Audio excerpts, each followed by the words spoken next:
Because I hit you, girl. Oh, you know. Because I hit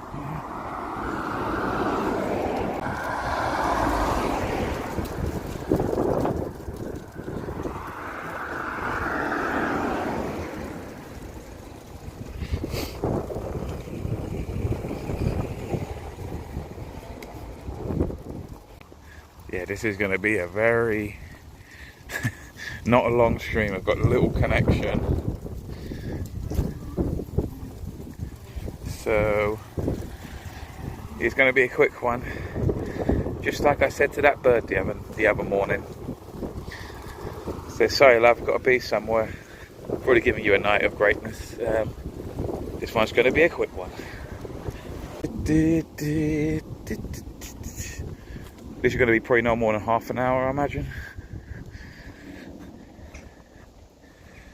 Do you ever drive down to Southern Europe to spend your 90 days post-Brexit and avoid some of the worst and continuing British weather? Do you ever drive down to Southern Europe to spend your 90 days and avoid some of the worst and continental British weather? Now, I've never taken the van outside of the UK now. Not yet, anyway. I sort of master one thing and then I'll move on to the next sort of thing. That's what I do. So I'm in a village called Hurst. Hurst village. I thought, you know what? I was actually in Winchester. And I thought I parked up because it's, you know, a magic hour is past 6 p.m. Everything's usually free, 6 or 6:30. I thought, so I rolled into town in Winchester and I parked. But then I I walked around and I realised, I thought, you know what? I'm gonna have to get up at, the parking restrictions begin at 8 a.m. And you know me, I'm not paying the ULEZ. I mean, I'm going into the ULEZ later, I won't be paying that.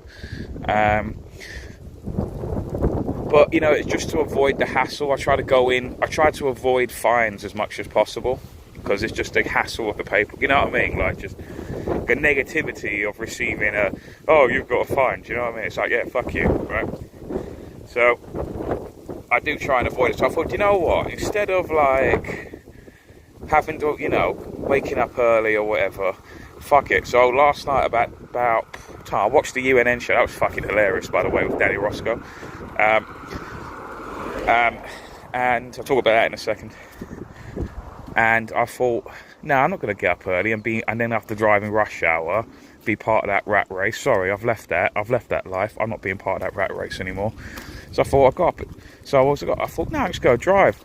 I thought I'd drive half an hour. I just kept driving. And I drove all the way then to pass by some other villages. And I thought, nah, I don't quite like this place. Don't quite like that place. I just kept driving. Drive about an hour. And I got to Hurst. So I'm only about an hour. I'm going to pop into a service station before I have a shower and all that. Have a shave. And then I'm going to, head into London. Because I've got to drop off.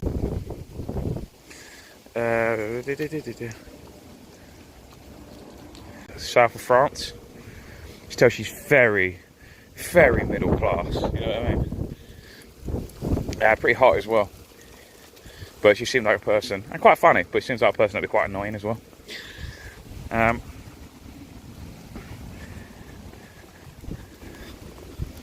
Yeah. So I thought, it's a nice little village.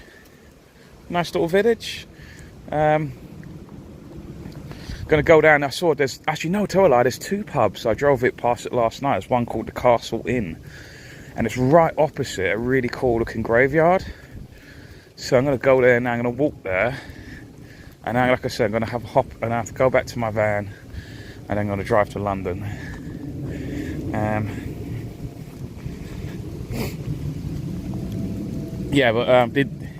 Please guys, tell me one of you. I know there's only a few people watching at the moment. Did anyone watch the UNN David Clue show last night with Danny Roscoe? Did anyone watch that? It was actually quite a really spirited debate. You know, like Danny Roscoe's calling David Clues a liar and a fake and all this. Like, what, did anyone see it? You'll find it on, it's permanently up on the Rumble. Where is it? If I just get my, let's see. I think that will be it with that, if I've got it right. Right.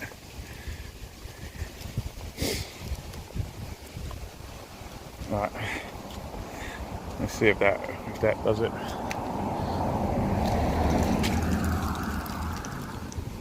So this village is just known for cricket, for cricketing. Like it's village like for the emblem or whatever is cricket. So they're known for cricket in this village. Okay. Beautiful day as well. So it's in between Woking and is it Twyford? Twyford. Hang on, let me just.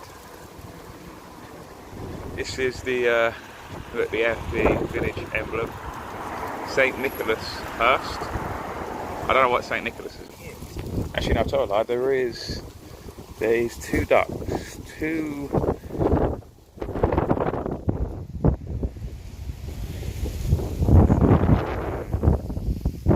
ducks there. They're the only two ducks there.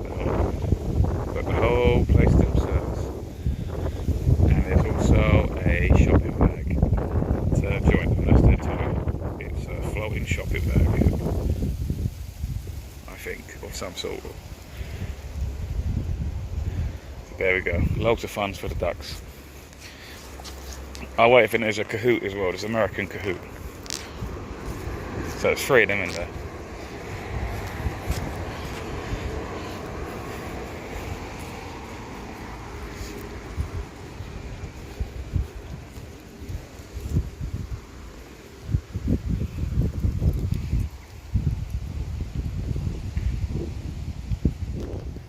What's up with that? Is that something wrong with my lens now?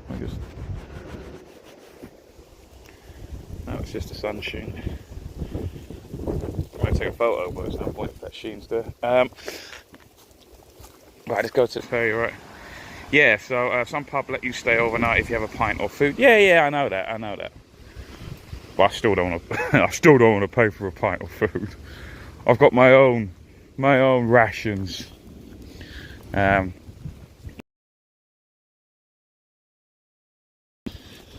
So yeah, what was I saying? Yeah, so last night the debate, I told a review of Nick. I said, Danny's been on the show before. He's been on my show on UNN.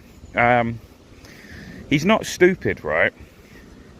It's just that he's hopelessly caught in this matrix of having to choose a side. Most likely, in my opinion, they are funded because Israel state is a very, very wealthy, rich state. It gets all of our taxpayers' money, guys. Remember that. Always remember that. All of you who are working and paying taxes. Well, everyone pays taxes, really, VAT, etc., and everything that you buy, right? Everything that you buy, a lot of your taxes go to the state of Israel, right? And other states as well, not just Israel. And so they got a lot of money. And through that, this is how they get around it. They create charities, they create NGOs, non-government organizations, even though they are government organizations, technically. And then they fund certain individuals or groups that, that they think that they can influence. So what David Clues was saying is that these people that you follow, Danny, they'll only ever get you 95% of the way. Now, Danny confused that for, oh yeah, he meant that, oh, I agree with 95% of what they say, but I don't agree with 5% of what they say. That's not what David was saying. David was, they'll take you down a garden path, they'll lead you down the correct path, and then on the final hurdle, what they'll do is, they'll then purposely not get you across that last hurdle, because the last hurdle is obviously then realizing that the state of Israel is not what you think it is on the tin. Like I said, I'm not pro-Palestine, I'm not pro-Israel. I am free to criticize each one. I have no fear of it, right? All of these guys have it. Like, for example, the example I used, right? Lauren Southern, if people remember her, used to work for Rebel News, and went on her own then and stuff. I remember she did these documentaries with the boats, you know, with how the NGOs purposely pick up people on in the Mediterranean Sea, etc., and then they're ferried, and then eventually they get to, you know, wherever they're going, Dover, or, you know, wherever, England, wherever they're destined for, right? Everything she said, 95% of everything she said was correct. The 5% she did not talk about, she refused to talk about, was that these NGOs that are helping these mass migrants getting over to basically circumnavigate Europe and get into England or wherever they're going, wherever they want to go, America, wherever it is. Those NGOs are funded by the state of Israel. She did not mention that in her documentary because there's either 3 reasons. 1, she's got a blind spot. 2, from certain pro-Israel lobby groups.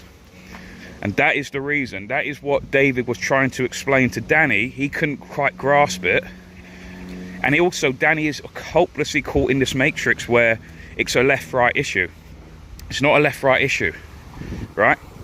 He's on the assumption that, well, I'm right-wing. This is him thinking, I'm right-wing, and therefore my right-wing dogma, I must support Israel. And the people on the left, like the Corbynistas, the left-wing people, they support Palestine. That's a cartoonish understanding of politics, right? It doesn't mean any of that. So this is what I think. If I had to be totally honest, I think David didn't explain himself too well. If I have to be critiqued of him. Also, where David fell flat in his face, in my opinion, was the whole nationalist argument.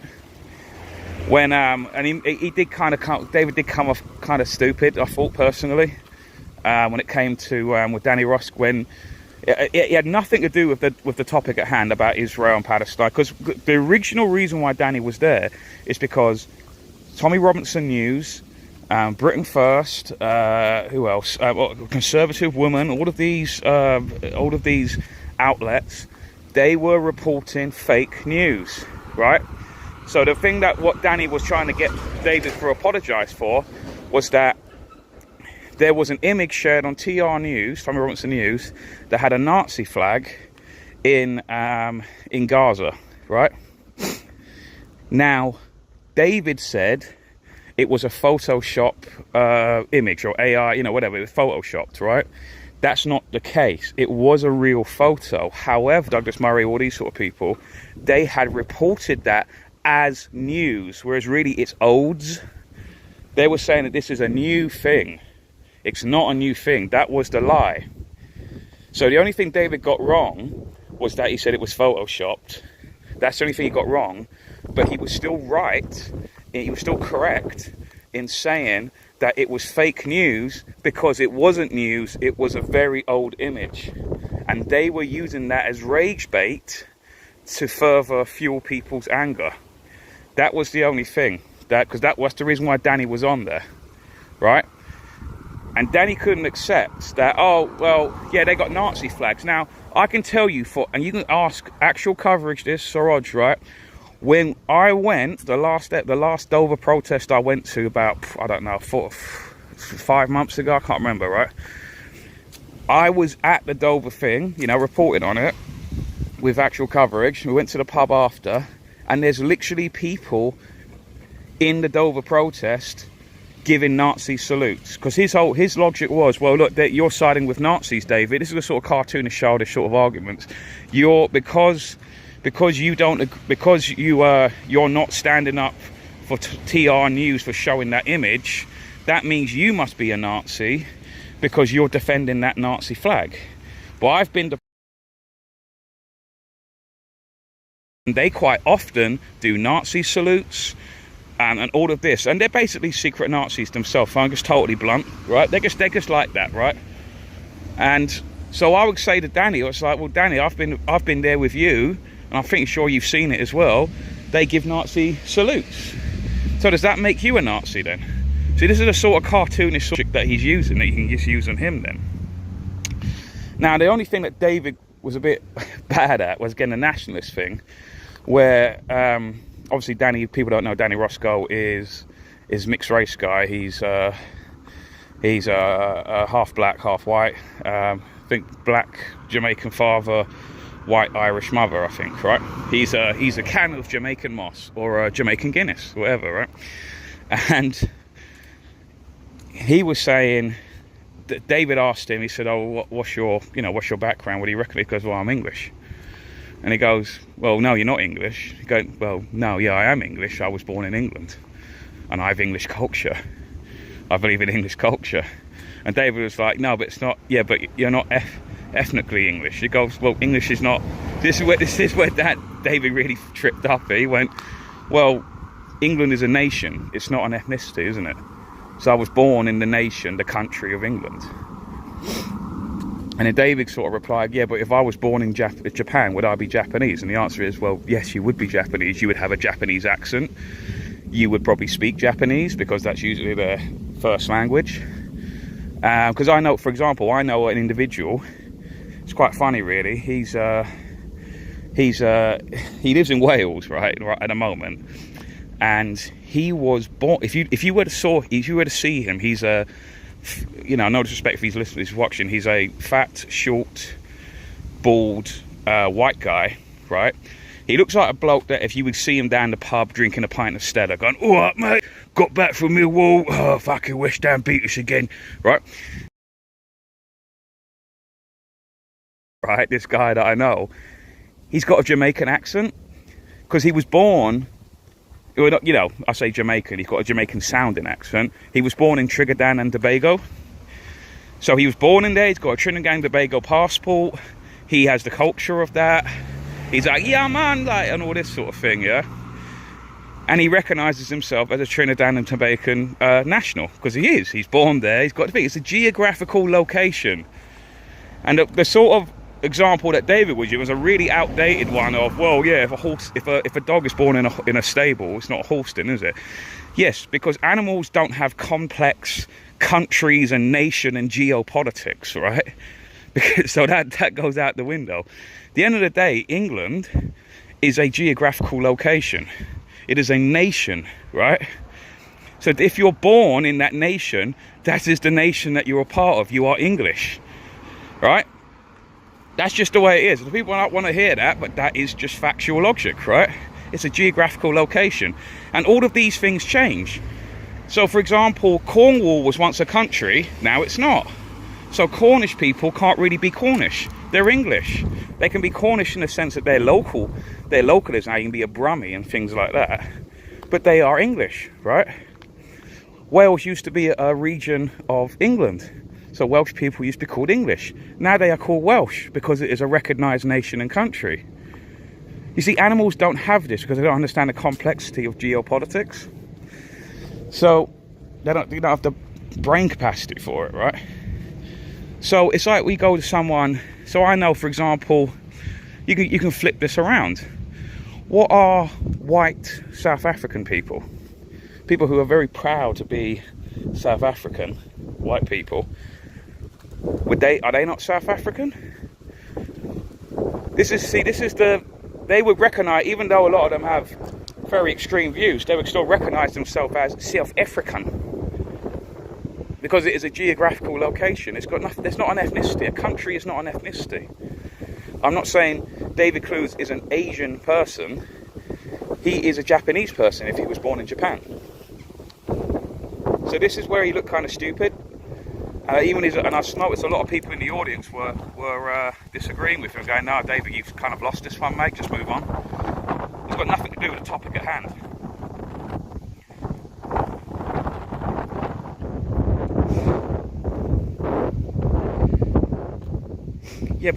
What's this about the polar bear?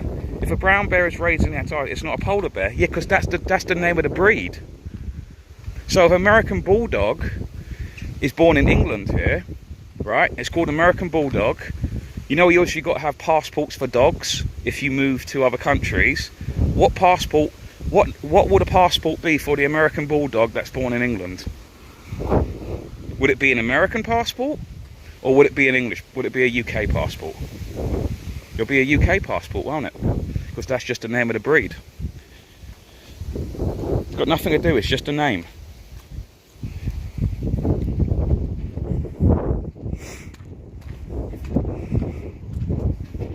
Is Cliff Richard India? I don't know. Was he born in India? If he was born in India, yeah, he's Indian. If he hasn't renounced his citizenship, that is to it.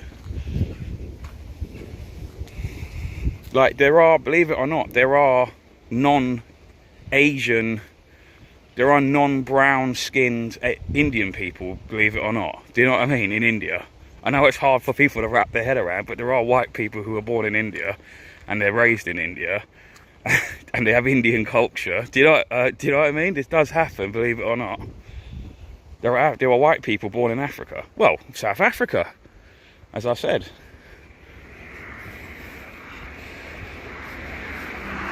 It's just a geographical location. I'm not calling the white people who are born in Africa, they're black. I'm not saying they're black, because that would obviously be wrong. It's just a geographical location. In hundreds of years to time, there could be new countries formed. You know, Yugoslavia was once existed, now it's gone. You know, it's like things, these are just geographical location names. English is not an ethnicity.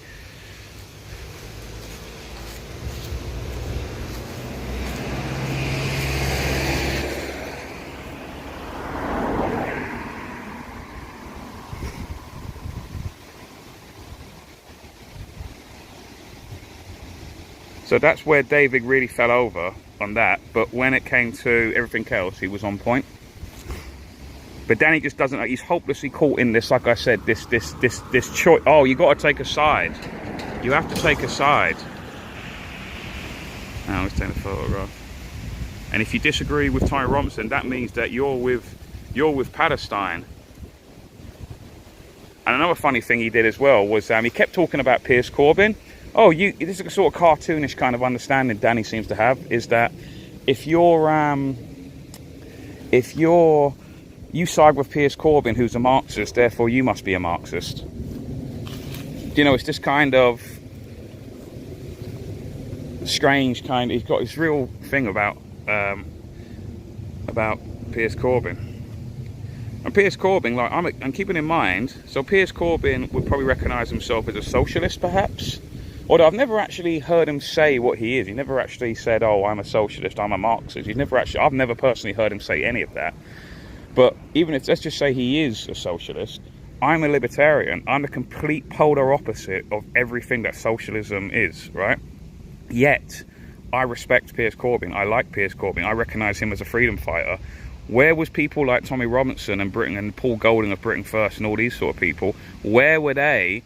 So they claim to be for English liberty, English civil rights, English all of this, right?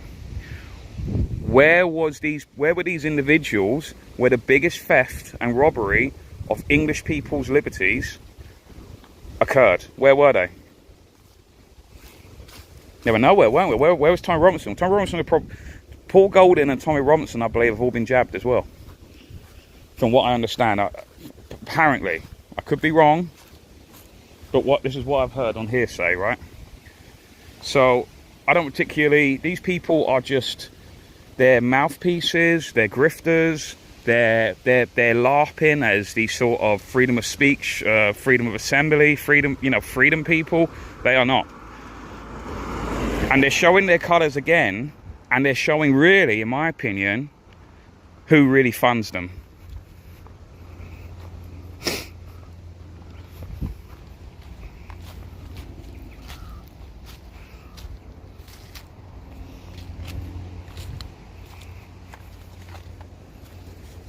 It's a nice little picnic area. Looks like a bonfire area. This is where they, oh my god, am I in danger? This is where they burn the strangers when the strangers come into the village, like the Wicker Man. This is where they do it. They just put me in the centre there and they just burn me alive. So I better watch myself. I better get out of here soon.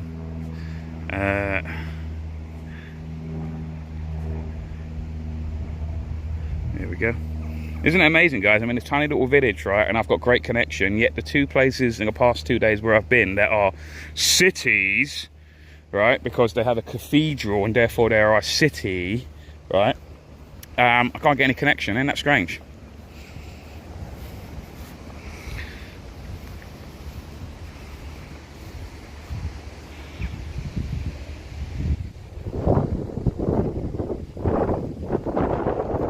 He got money. Well, yeah, he's a small hat. He got money from the Middle Eastern Forum, which is a very powerful pro-Israel lobbying firm. And again, this is how the state, any state, gets around international laws. They use a kind of what's the word I'm looking for, like a shell company almost, by subcontracting third parties that are not government organizations, right? So there'll be NGOs or quangos here, or just private firms, and then they'll do, because the whole, like for example in America, the Constitution says that the whole point of the Constitution is that it bounds the government, it bounds the state, so they can't do despicable things to their own citizens, right? So what they do is navigate this.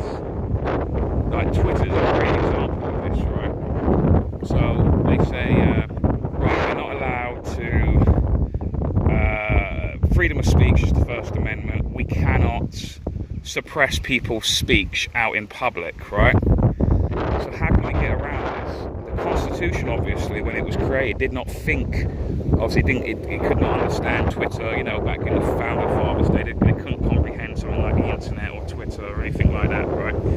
So what they do now is, so that obviously the Constitution wasn't written for that. So what the state does, they'll get Twitter. They'll go, oh, it's a private platform, and that will be the de facto speaker's corner of the world, right?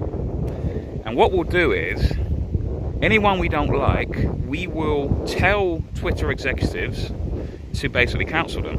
So they have that partnership, it's called corporatism, where they go, right, so it's, listen Twitter, we want you to do this, we delete these people's tweets and get rid of them and all of that, and in return, we will give you Section 230 immunity, you can't be sued. So you scratch our back and we'll scratch yours. That's how they circumnavigate the Constitution. And all states around the world do this, right?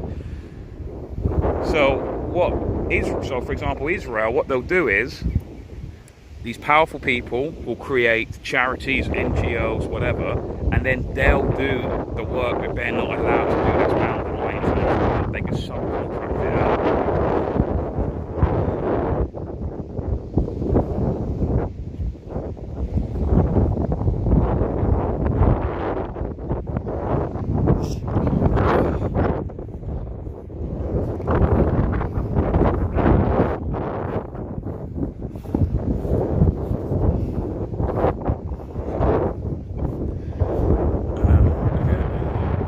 I listened to a very interesting, when I was driving last night, it was Dr. Shiva. I've had him on my UNN show before. He's ran for president and created email and all that. And he was talking to a guy who was very clued up with chemistry. I think he was a former, I don't know, jet engineer or something. I don't know, right?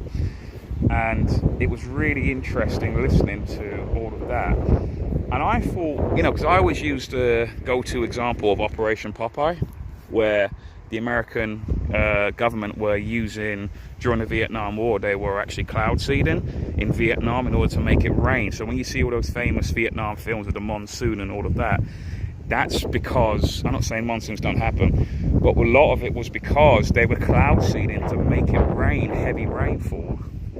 Because the Ho Chi Minh Trail, which was a network of underground tunnels from the Viet Cong, they wanted to drown out the tunnels because they were losing the war. But the Viet Cong were too smart, and they somehow prepared for it. They didn't drown out the Ho Chi Minh Trail. But they were doing that from the 1970s, right? But this guy found out they were actually doing it a lot earlier than that, 1940s, because there's I got to go on his website. There's articles. There's like he's got old newspapers from back all the way back to the 1800s, and he says you can find newspaper articles that we've kept. This is because all of his websites based on chemtrails and all of this, and he sounded really intelligent. It wasn't like a fucking Fruit Loop. This is a guy who actually was talking a lot of sense, and he could back it up with credentials and science. And he says they've got old newspaper articles saying this and that, you know, and about this and about how they were thinking that they had to move one particular, I think it was Dannemore, they had to move the city because of this, and they're talking about how plants as well, they actually generate like clouds. The earth is actually self-regulating, so if it gets too hot or too cold, let's say too cold, the earth, it's called the iris effect, right? So, you know, like if I shine a light into your eyes, your iris will become much close, like you do with the cats, you know, the cats, or when it's dark, they become really round. The clouds, Earth essentially does that. It's called the iris effect. They essentially do that with weather. So if it's too cold, the Earth will generate more cloudage. It's self-regulating, the Earth, in order to retain heat in, right? But what this guy's saying is that based on that, they're fucking up the clouds in order to fuck up Earth's natural way of regulating cloud formation. So, because they want this climate change shit, this anti-science shit to come true, so then they can say, look. It's like we said, it's getting hotter or it's getting colder, whatever the bullshit of the day is, right?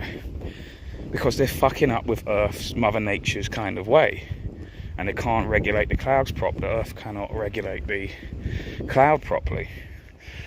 So that's what they're doing in order to justify but obviously they can't get it right because they're trying to play God. But what I learned as well is that, like, trees, plants, whatever, they can actually generate their own clouds if need be. I don't know how exactly that works, but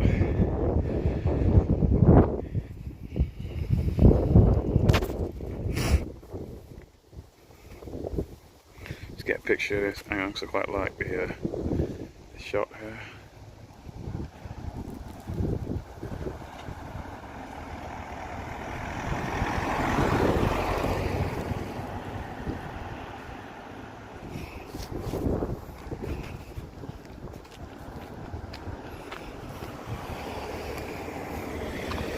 I've already got a bowls lawn as well in the back. It's get a picture of the pub. It's quite a nice old building.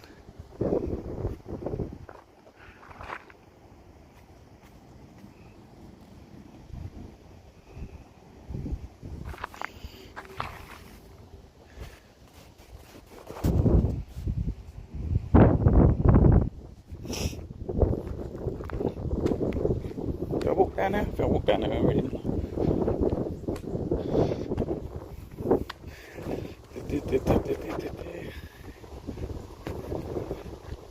Yeah, so it's really interesting. I'm going to put it up on my my Telegram. You can watch it, guys. It's about a 2-hour conversation. Really interesting stuff I never even, because I'm not like a great talker on the whole chemtrail, contrail thing. I just don't. I'm just not too knowledgeable on it. But it's really, really interesting. I'm going to find that video again and I'll put it up on my Telegram channel after this stream. So I didn't actually finish watching it all or listening to it all as I'm driving.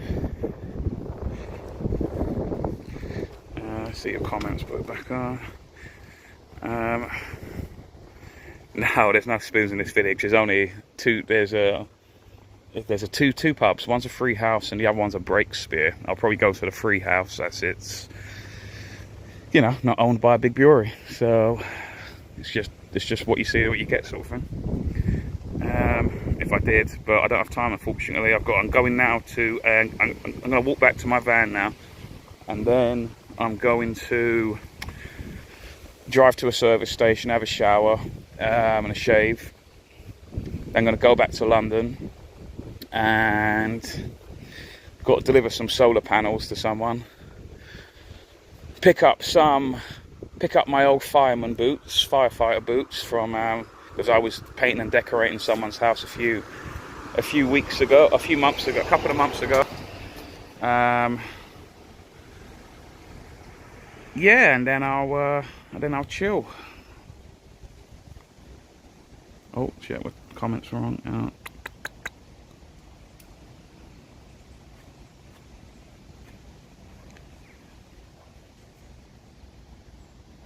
Cool. And then tomorrow, what am I doing? I'm helping someone learn to drive in their car. Like we'll go to a big kind of open field or whatever, I don't know. Drive there, and then she can take the wheel and whatever, and hopefully not crash her own car. And then I'll do the show in the evening, and then I've got to look after a cat / cat sitting. Yeah, and that's all at the moment. Yeah, and then whatever, I'll just go along with it.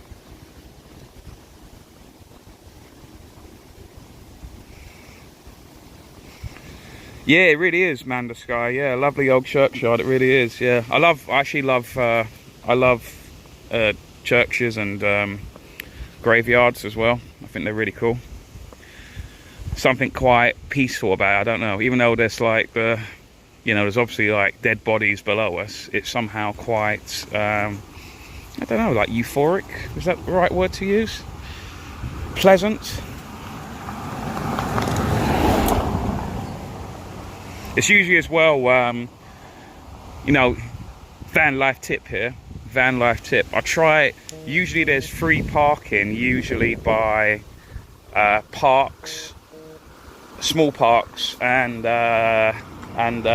churches. Usually. So.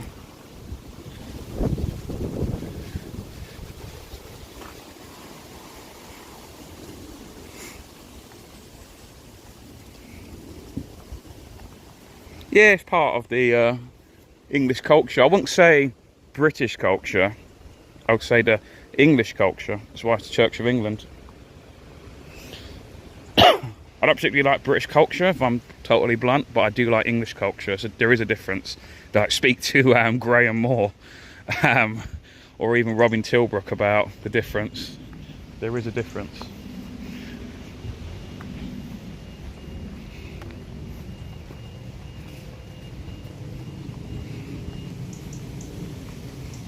Yeah, they will get new builds. That's the problem. I was thinking about it as I was driving. Funny enough, last night I was thinking, do you know, like when new governments come in and whatever, it's like, and they go, oh, we've got to build more housing. Like, does any of them ever say, yeah, but when will it stop?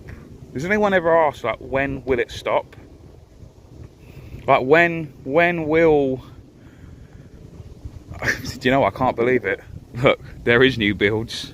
There's fucking, well, how is there's literally new builds? I didn't see this. Fucking hell, how fucking synchronicity eerie is that? Building, eventually we're just gonna run out of space, right? So when do we actually stop? Does anyone ever ask that? Because we're just gonna become like Mega City 1. Do you know from Judge Dredd? I'm walking on the wrong side. Always walk on oncoming traffic, guys, because then you can see the car coming towards you and you can dodge it at the last minute if you have to. When it's coming behind you, you don't know what the fucks. You're just taking blind faith that they're not going to hit you.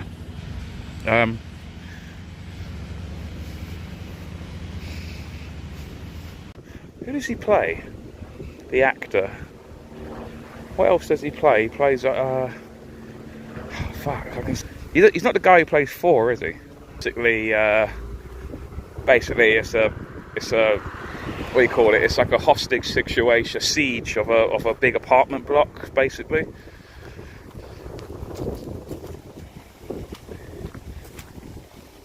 Yeah, that's Donny T. That, like I said, go on my Telegram channel. If you do you have Telegram, Donny T? I'm going to put it up as soon as I ain't finished watching it yet. And the guy that Dr. Shiva was being interviewed by. He's like his whole thing is geoengineering. And he said an interesting about, because RFK Jr. visited his town fairly recently, and him and a bunch of others, they went up to him and they asked him, like, you know, are you for geoengineered food, or all this sort of geoengineering, or are you not, yes or no? And they sort of put it on him. Apparently he didn't answer the question though, so it's quite telling of. And Dr. Shiva absolutely hates RFK Jr. He said he's just a fucking, all he is, he's just a brand. He's got that name brand, and he just goes around using it, and he's just full of shit. Which, in my opinion, yeah, I do agree with. I think RFK Jr. is not on our side. I do not trust him. Apparently, he's going to run for independent candidate as well. RFK Jr. I think he realises he's not going to get the Democratic nomination. What he's going to do is, of course, you remember they're all playing politics, right? Because it's the same thing I would do as well. You obviously use the platform of the Democratic debates, right? And then inevitably, when you don't get chosen, because look, let's be honest, guys, people aren't elected now; they're selected, right? People going about Trump. This was happening to Ron Paul. Ron Paul to this day still talks about freedom, liberty. He's totally against, he's totally against giving money to the Israel state, giving money to Palestine state. It's just America first. We don't need to be involved in wars, right? So he's been totally consistent. I think he's totally legitimate. His son Rand Paul, I'm not too keen on, if I'm honest. But yeah, Ron Paul was the one. He got done over in a Republican debates, even though he always won the debates. Even though he was an outsider, he was winning everything. The public opinion were for him. He got the most funding from individual Americans, but he got fucked over. You can see a documentary about it how he got fucked over in real time. The state legislators, or whatever, the Republican legislators in each state, they just refused to listen to acknowledge the voters of Ron Paul. They just pretended they didn't hear them. Oh, it's like, no, we didn't hear it. Sorry. What you want? Who was that other fucking idiot that they chose? You want what was his name? Just another Republican Inc. candidate. I can't remember his name. So they got done over. So RFK won't be selected because he's still seen by the establishment as an outsider. Even though he's kind of not, but he's not saying the same tunes as they are, singing the same tunes as they are. So he won't be chosen. It will be someone like Gavin Newsom, or if Biden stays, he managed to survive, as in lives, they'll choose him again. So that's why I was surprised by David Knight when he said, who do you think is going to win? He said RFK Jr. I said, no, that is, I think that's fantasy talk. That won't be, I don't think that will. I was surprised when he said it. So what RFK Jr. will do is he'll use the Republicans' platform to look at me, I'm running for president. Look at me, I'm running for president. And then when he doesn't get chosen, he's used the platform, he's abused and used the platform of Democrat stage, then he'll run for independent. That's what he'll probably do. Funny though, there was no wars under Trump. Actually, that's totally incorrect, Carl Mids. There were no wars under Trump. No, factually incorrect. There were at least 7 wars that America was engaged in at the time of Trump's presidency. He didn't create any new wars. That would be the correct statement. But to say he was a peaceful president and had no wars, that would actually be factually wrong. There were 7, I believe. There was at least 5. At least 5. I'm going to try and name them. Somalia, Syria, Pakistan, Iraq,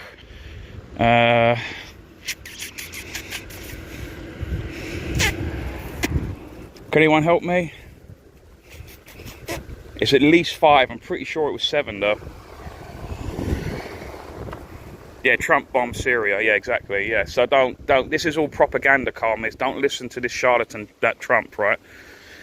He's not on our side. Don't ever think he's on our side. He's only on side for himself, right? Like I said, I found Trump entertaining, you know, because he was funny about how he dealt with the media and stuff. But apart from that, he's the biggest spending president in US history, which means, you know, so he's meant to be, his whole thing was America first, right? American people first. Yet he was spending and giving funds all over the place. He was more Israel first than America first, if you know what I mean, for example.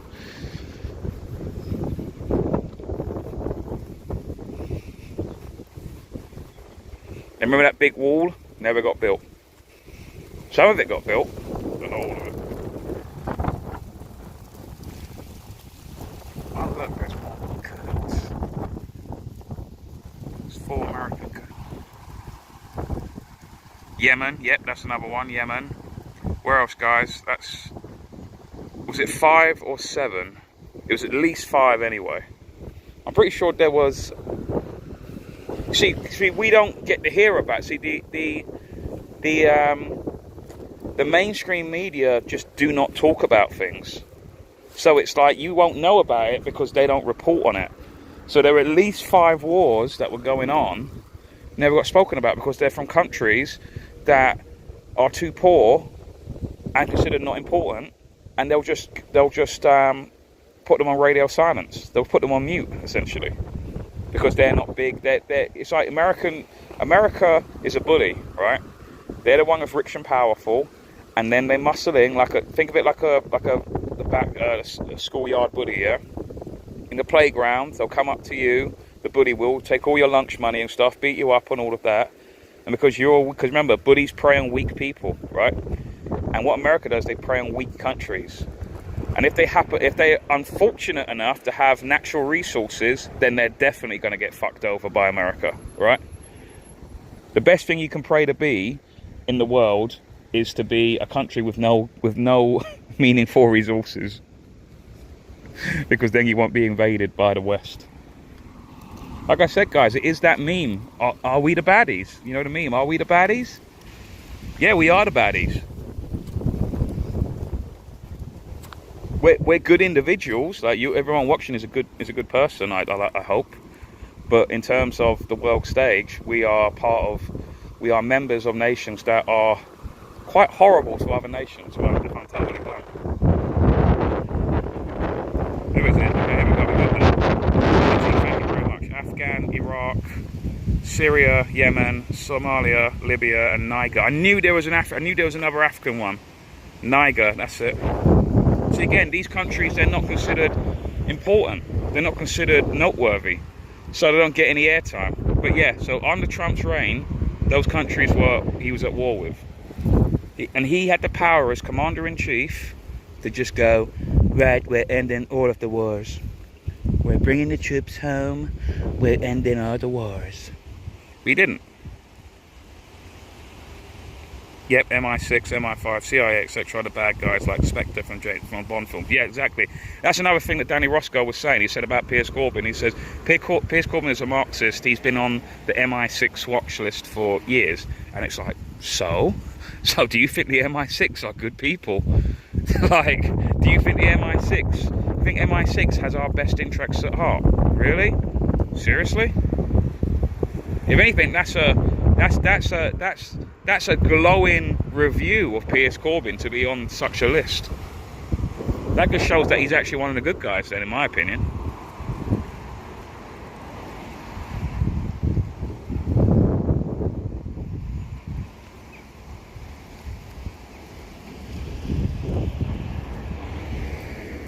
Right, guys, I'm going to have to go. Wow, it's been an hour already. Wow, what time is it?